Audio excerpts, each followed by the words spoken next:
দুনিয়া যতই সাজাও বান্দা মনে রাখো তুমিও থাকতা না, দুনিয়াও থাকতো না। তুমিও যেমন মৃত্যু হবে, এই কায়নাতেরও মৃত্যু হবে। এই দুনিয়ার প্রত্যেক মানুষের মৃত্যু হলে সেটারে মৌত বলে, আর একদিন গোটা সৃষ্টি জগতের মৃত্যু হবে সেটারে কিয়ামত বলে। সেটারে কিয়ামত বলে। কেউ থাকবে না, আল্লাহ কথাটা বারবার মনে করাইছে। তোমার যেমন মৃত্যু হবে, সৃষ্টি জগতেরও মৃত্যু হবে। ইজাস সামাউন ফাতারাত ওয়া ইদাল কাওয়াকিবুন তাসারাত। আল্লাহ বলেছেন ইজাস শামসু কুফিরাত।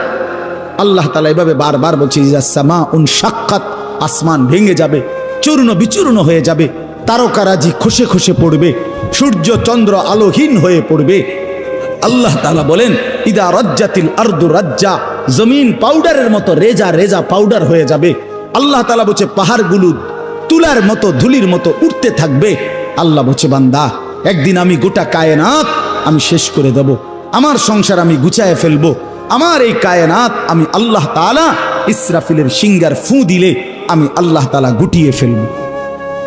এই কথাটাই আপনাদের সামনে এখানে আমি শুনাইতে চাই, এই অল্প একটু শুনে। আল্লাহ তাআলা এখানে এই কথাটাই